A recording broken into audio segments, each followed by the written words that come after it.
Hi again. I'm not sure what's going on at the minute. There's a few people on YouTube, a couple of guys in particular, well, one especially in particular, whose videos I used to love. I really enjoyed their channel. They used to give brilliant frugal tips, which, as you'll know, was great for me since I'm Captain Super Frugal. But for some unknown reason, they've fallen into the consumerism trap and are slowly becoming frugal apostates. Basically, that means that they're now talking shit about people who are frugal. And now they've started doing the exact opposite of what they originally preached. Now they're telling people, go out, go and work hard, try and achieve the super luxury lifestyle.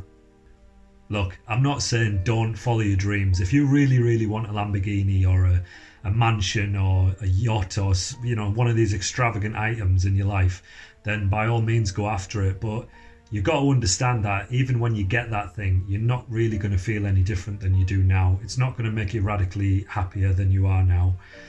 In fact, Charlie Munger, who unfortunately recently died, said that a lot of his friends who got filthy rich and bought the big house on the hill, the big mansion, he said most of the time it actually made them less happy.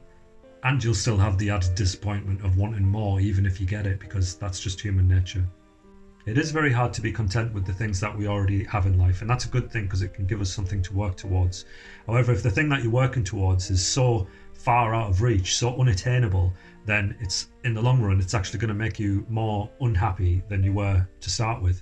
I know in one of the examples of the video that he posted earlier today, a few hours ago, he used the example of J.K. Rowling, saying that you could be the next billionaire writer.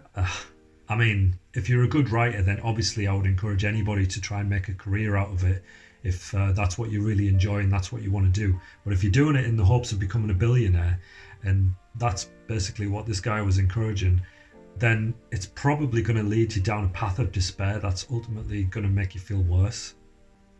As I mentioned in my Why I'm a Frugal Entrepreneur video, go and check that out if you haven't seen it.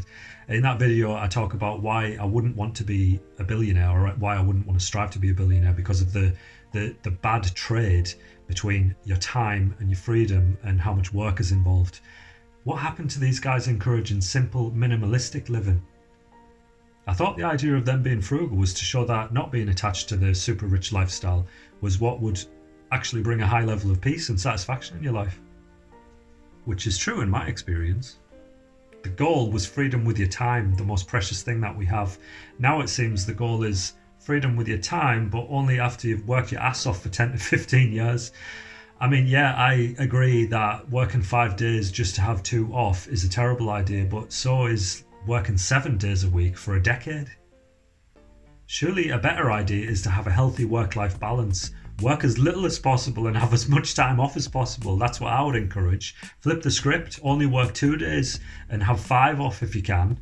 I mean, so much of going to work full time is to buy things that we don't need.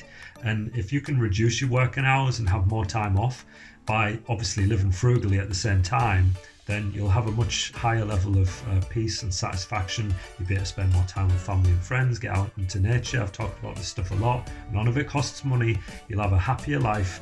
And you won't be wasting your time trying to chase after a Tesla.